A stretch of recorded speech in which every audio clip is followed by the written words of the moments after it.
Hi, this is Remembering the Past, the show where we talk about people who've died recently who've had a profound effect on our history, our society, or our culture. Tonight we're going to start out with our feature, Johan Van Hulst, who died recently at the age of 107. And Johan Van Hulst was a hero during World War II because through his efforts, over 600 children were saved in the Netherlands from being transported to the death camps by the Nazis. Here is the BBC World Service on the story of Johan Van Hulst. One of the heroes of the Dutch resistance, a man credited with saving hundreds of Jewish children from the Holocaust, has died aged 107.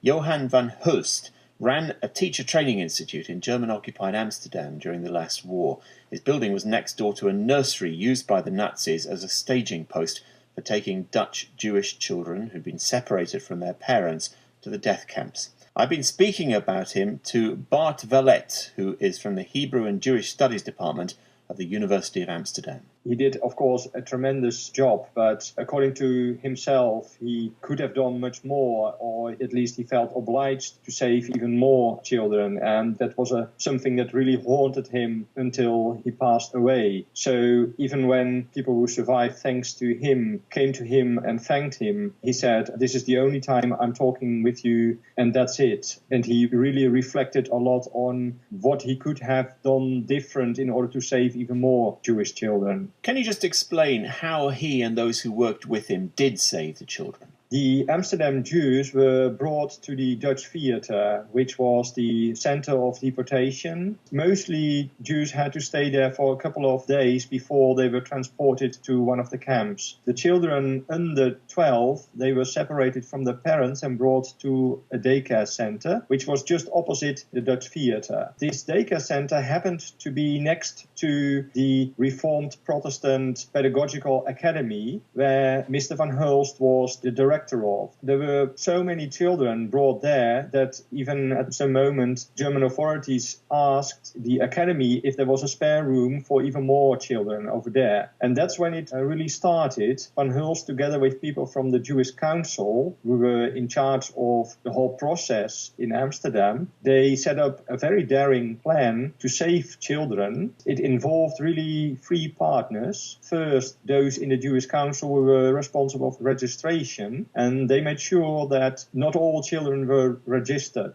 For instance, if there were 30 children coming in, only 25 were registered, and that meant that 5 of them could subsequently be brought into hiding. That's what happened at the Pedagogical Academy. Children were brought there, or they were given over the edge in the gardens between both buildings to students of Van Hulst. Then they waited for the tram, which ran through the street between the theater and the academy, and they waited for the tram to arrive, because only then soldiers wouldn't see what was happening at the other side of the street. The children were then put in baskets and rucksacks and brought into the countryside to bring them into hiding over there. Presumably, if Mr. Van Hulst had been found out, he would have been killed immediately. Oh, definitely. It was only at the very end of the war that the Nazis found out, and immediately he was on the top of their target list. Yes, of course, this was very, very dangerous work that he was doing. How did they find out? Well, at the end of the war, one of his collaborators was arrested. This person was tortured and eventually gave Van Hulst's name. Van Hulst was informed by another one that his name was mentioned, and he went into hiding himself, which was in April 1945.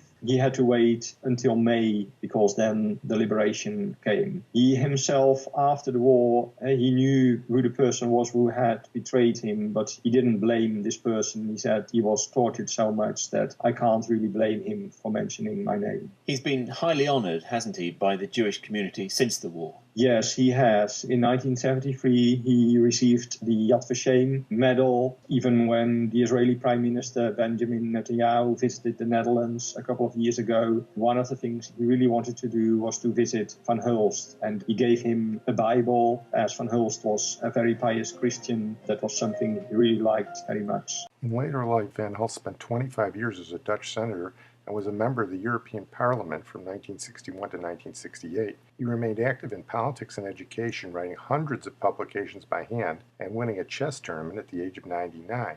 His old school now houses the National Holocaust Museum.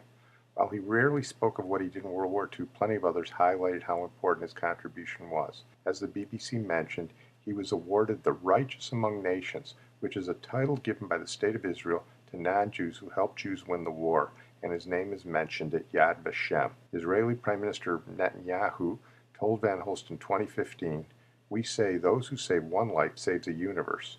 You saved hundreds of universes." We're going to move on now to a lighter subject, and Eric Bristow, who died recently at the age of 60.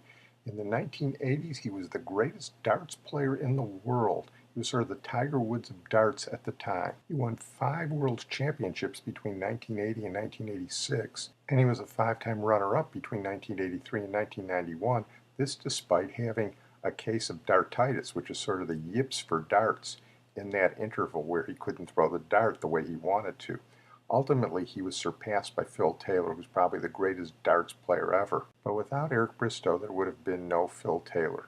Here's the BBC4 Last Word Matthew Bannister and BBC sportscaster John Murray to talk about Eric Bristow. Eric Bristow was 5 times world darts champion. The Londoner was nicknamed the CRAFTY COCKNEY and became a star when darts were televised in the 1980s.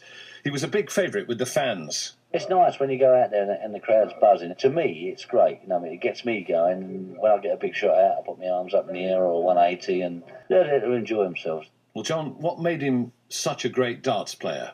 Well, it was a time. I mean, darts has become very, very popular again now and it has had something of a resurgence.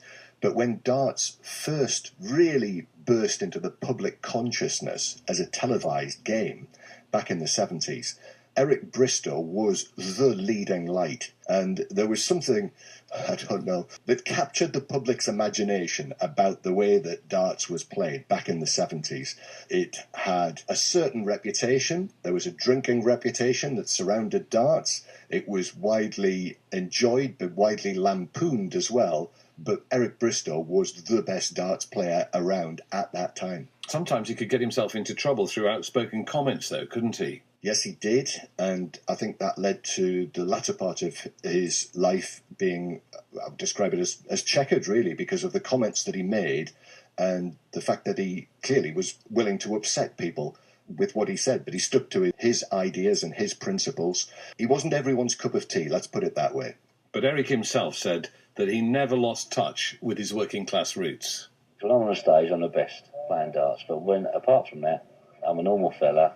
And if the guy wants to come in the pub and play me a leg of 5-1, I'll play him. You know, I don't walk about with a big halo on my head. Like some of these other stars, they start earning a few bob and they think they're too good for the public. And that's all I was before I started playing darts. I was Mr. Joe Public. And if I lose that, who am I kidding? I'll be kidding myself. Even though his name is barely known here in the United States, his nickname, the Crafty Cockney, he got from a bar when he was in Santa Monica for a tournament. I want to make a brief mention of Chuck McCann, who died recently at the age of 83.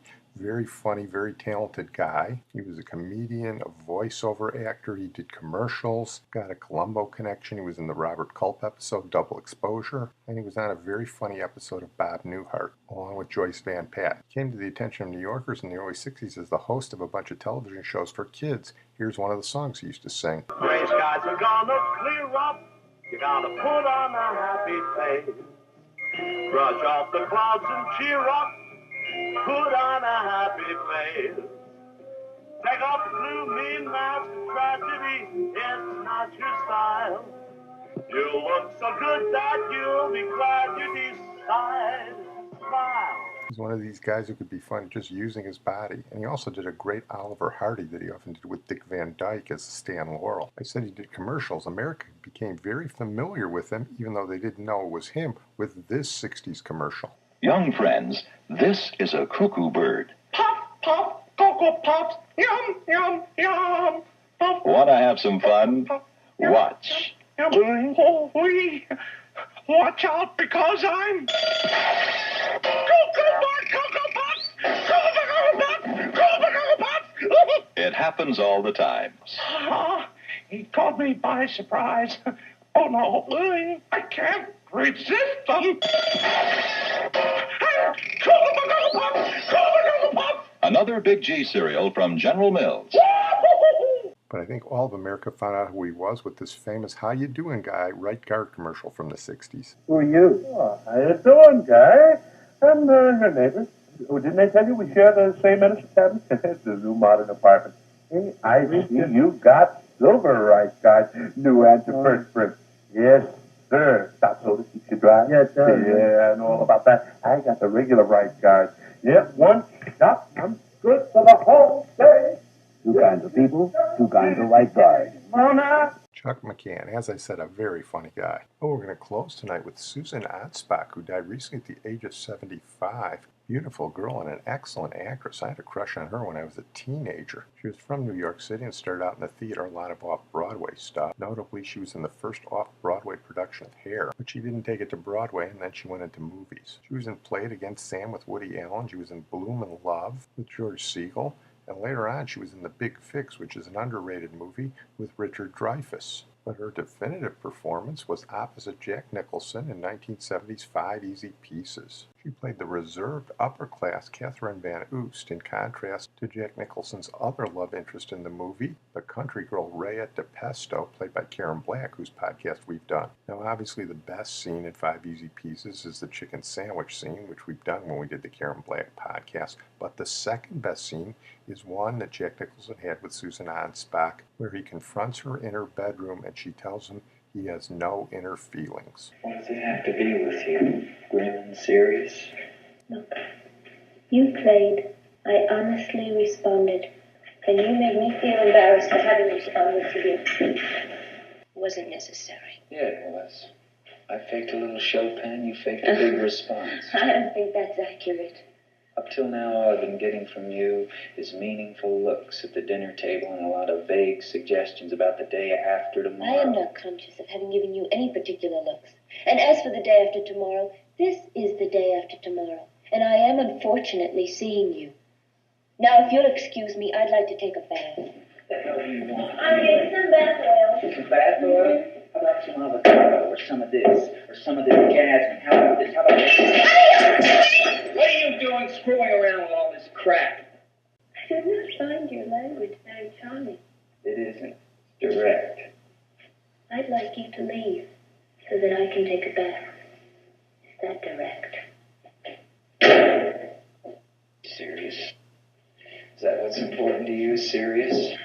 Yes, that's what's important. Okay, let's be serious. Sit No, down. don't do that. Shut up.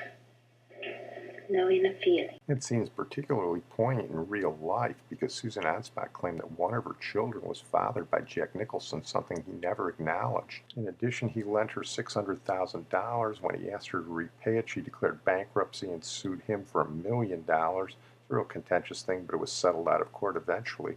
But even then, he never acknowledged the paternity of her child. So who knows what really happened there? She was married twice and she had a long-term affair with Robbie Robertson of the band, but she never became the star that I thought she should have become. Maybe it was because the roles weren't there for her. Who knows, maybe she was a little difficult. She did have trouble with Robert Altman. When they were filming Nashville, she was supposed to be in the movie, but she left because she thought he didn't respect country music enough. There's probably a good story there too. Anyway, I'm going to close on that note. I want to thank my producer and IT genius, Sid Tepps. Well, we played the second best scene from Five Easy Pieces, so as a final tribute to Susan Anspach, we're going to play the second best song in Five Easy Pieces. Best song, obviously, was Stand By Your Man by Tammy Wynette, but we've closed with that before. The second best song in the movie is When There's a Fire in Your Heart.